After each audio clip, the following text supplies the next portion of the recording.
Alright mga ka-5-9, ito na naman, may bagong comment na naman tayo dito. At tanong siyempre galing kay Jiri Gatchalian. Ayan po, ang tanong niya, sabi niya dito sa comment niya o sa tanong niya, kung ang license mo ay for armored and bank only, paano kung umayaw ka nasa bank at lilipat ka sa post at di yung license mo ay hindi pwede kasi for armored and bank only, pagawa ka uli ba ng bagong lisensya, sabi ni Jerry Gatchalian. So ayan po no, mga kapatid, yun yung tanong ng ating isang ka-5-9 at message sa atin or comment.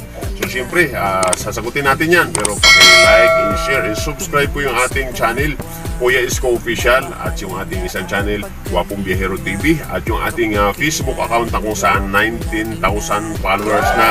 Maraming salamat sa mga nag-follow at siyempre sa mga nag-comment at nanonood sa ating mga video upload. Thank you very much po sa inyong mga ka-5-9 at sa ating mga kababayan kahit hindi ka 5-9.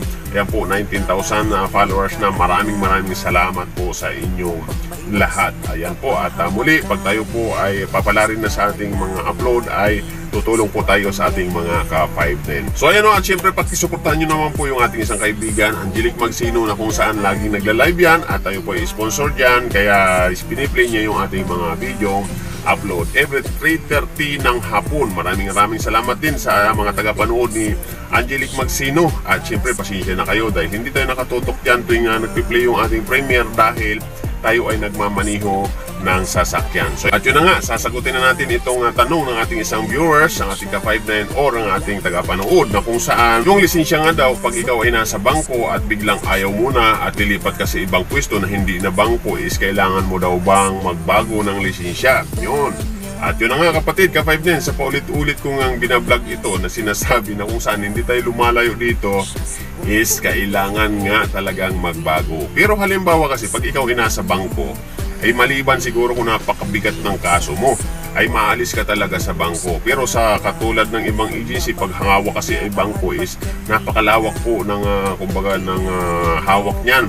Kaya maalis ka man dito sa isang bangko, ililipat ka lang sa ibang bangko. So ganoon lang siya. Kung bangko kasi ang iyong talagang expertise at diyan ka naka-duty, is doon ka lang rin naman ilalagay, ililipat-lipat ka rin as a bangko. Kanya nga lang, kung 10 bangko yung hawak ng iyong company, ng iyong agency, yung 10 bangko puro nagkaroon ka ng kaso, ay may problema ka kapatid. So wala ka nang mapupwistuhan, baka matanggal ka na talaga. So ganun lang. So syempre, ingatan natin yung ating trabaho kung saan tayo nakapwisto para tumagal tayo. Kasi nga, kumbaga ang ating lisensya is ilang taon lang naman yan. At syempre, pag tumagal ka, magre-renew ka lang naman. At syempre, pag hindi ka na mag-renew, ayaw mo na, huwag ka na mag-renew. Or kung mag-renew ka man, kung ayaw mo na sa bangko, kung saan ka mag-duty, kung saan mo gusto, yun na yung lisensya ang ipaparenew mo. So ganun, mayroong mga hindi inaasahang pagkakataon nga na kung saan biglang nagka-problema at natanggal ka, ang agency naman ay hindi basta-basta kang itatapong kung saan-saan. Kasi pag sinabing nasa bangko, medyo malaki ang agency na po ang humahawak dito. So hindi ka naman basta-basta pababayaan na kung saan ka na lang ilalagay. Maliban kung napakabigat nga ng kaso mo.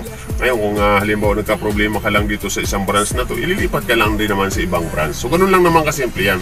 So hindi pa rin masasayang yung security license mo unless ayaw mo na nga sa bangko. So siyempre pag ayaw mo na, ikaw nang umayaw, magbabago ka talaga ng lisensya. Halimbawa kung ang pupwistuhan mo is mga ordinary na pwesto lang, kunyari mga condominium ganyan, mga bakanting luti, is talagang magbabago ka ng lisensya. Kasi nga, kumbaga, pag nahuli ka kasi noon or nasita ka or na malaking violation po yon. Kaya nga kailangan talaga kung ano yung kategory mo, kung ano yung trabaho mo, yun ang lisensya mo. Yan na yung ginagawa ngayon kapatid. Kaya ulitin ko, talagang maobliga tayo. Sabihin man natin na talagang, sabi ko nga doon sa mga una kong nakaraang vlog, is talagang magastos ang sistema na ito, ang situation na ito. Pero wala tayong magagawa dahil ito yung kumbaga binigay sa memorandum sa mga agency, sa mga security agencies. Wala tayong magawa kundi sumunod kasi nga ito yung profesyon na ating pinili, security. Yan po, no, kapatid, mga kapatid. Kaya sa ating mga ka-5-9, dapat alam natin to. Sabi ko nga doon sa mga unang vlog natin na pag tayo ay nag-apply ng security at saan natin gustong pumisto is dapat alam natin kung ano yung dapat lisensya doon. Kanya nga lang medyo may conflict nga ito. May conflict ng situation dito kasi nga bakit? Sa mga training center kasi is wala pang mga agency yung karamihan ng mga nagtitraining. So siyempre, pag ang training center, nangyayari sila yung nag-aayos ng mga lisensya ng security guard.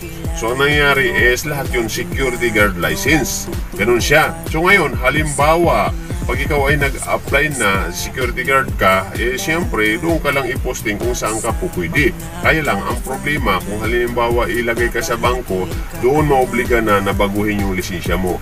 Gastos pa ni bago. So yun ang nagiging problema ngayon dito. So nag-gets ba mga ka-5-9?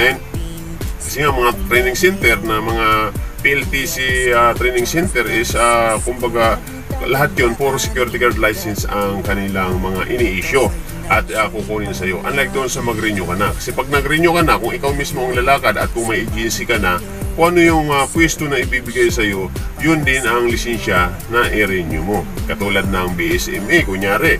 Pag nag-BSMA ka, automatic na sa bangko ka naka-duty. So ganoon siya. Kasi nga, kumbaga, ang BSMA is para sa mga bangko or yung mga nagtitraining na training center na mayroong SIBAS-TRAC. Yan, para sa mga bangko yan. So pag wala kang SIBAS-TRAC is hindi ka basta-basta makaka-duty sa bangko. Pero mayroon kasi tayong mga nandyan na hindi pa sila nag-SIBAS-TRAC, pero lahat yan papasibas-trackin yan. Lahat, walang lulusot po dyan. Lahat po yan, iisa-isahin po yan na magsisibas-track. At yung mga naka-duty na sa ating mga pwesto sa bangko na kung saan hindi nga kumbaga pambangko yung lisensya is mababago din yan. Unti-unting babaguhin po yan. So ganoon siya, hindi yung parang akala nyo okay na, hindi yan. Babaguhin yan, maniwala kayo. Dahil nga unti-unti nang inaayos yung mga kategori ng mga lisensya ng mga security guard. So yan. So ngayon nga, nakita ko mayroon ang iba nating security guard sa Armored is ang nakalagay doon is Bank Armored Security Escort. Yun ang nakalagay doon. So kumbaga kung ano yung posisyon mo, kung ano yung trabaho mo, yun ang mga nilalagay sa lisensya. Pero ito mga kapatid, mga kapatid, yun yung tatandaan natin. Medyo magulo pa itong ano na ito, sistema na ito. Kasi nga, parang hindi pa siya akma na kung saan mayroong ginawang system na ganun. Kasi nga, gastos ito para sa ating mga ka-5-9. Gastos ito para sa atin na kung saan, kumbaga, hindi nga siya applicable masyado dahil nga palipat-lipat tayo ng pwesto or palipat-lipat tayo ng agency na kung saan ating mga ginudutihan. Pero ang totoo doon, nakokontrol din nila yung mga security na kung saan hindi ka basta-basta magpapalipat-lipat ng duty kasi nga kontrolado nila yung lisensya mo. Actually, technique din nila kasi yan. Pero kumbaga sa atin lang kasi is medyo pahirap ng kaunti kasi unang-una, gastos. Pangalawa, ang hirap lumipat pag ang lisensya mo hindi akma doon sa pupuntahan mo pwesto. Napakahirap lumipat kasi hindi ka tatanggapin kung ang lisensya mo is ganito. So hindi basta-basta para sa ating mga security, no? Akala lang kasi ng iba or sa mga taga-panood natin na hindi security, ganun-ganun lang ang security. Hindi napakahirap din ang security sa training pa lang. At hindi nga pare-pareho ang sweldo. Na vlog ko na to sa isang vlog natin. Hindi pare-pareho ang sweldo niyan. At hindi pare-pareho ang kinikita niyan. At hindi pare-pareho ang kaalaman ng mga security. Kaya wag natin lalahatin. At doon sa mga comment nga nung nakaraan na nasagot na natin, ang sabi, isa lang daw naman ang lisensya. Pare-pareho lang pati sweldo. Mali siya doon kasi iba-iba ang sweldo. Merong security na sumusweldo ng 35 a month. Merong security guard na sumusweldo ng 30,000 a month. Merong sumusweldo ng 20,000 a month. Merong nga sumusweldo ng 18,000 a month ng security. O diba? So napaka iba-iba, napakaliit ng iba. Yung iba naman malaki. Merong sumusweldo ng security guard na 25,000 lang a month Pero ang pinaka-basic talaga niyan is nasa kulang-kulang 35 ang isang basic ng security sa 12 hours. So ganun siya. At siyempre lahat ng benefits mayroon yan. So siyempre meron lang kasi tayong mga ka-5 na naka-duty sa isang mga pwesto na maliliit, agency na maliit. Kaya yun yung hindi nila naramdaman yung kagandahan ng security. Yan po no, Kuya Isko Official po muli at Guwapong Biyahero TV. At siyempre yung ating Facebook account, Charles Francisco, 19,000 followers na. Maraming salamat muli sa ating mga viewers. At maraming salamat kay Angelic Magsino. At mabuhay po ang lahat. Mabuhay po. Siya si Guwapong Biyahero TV, kasama nyo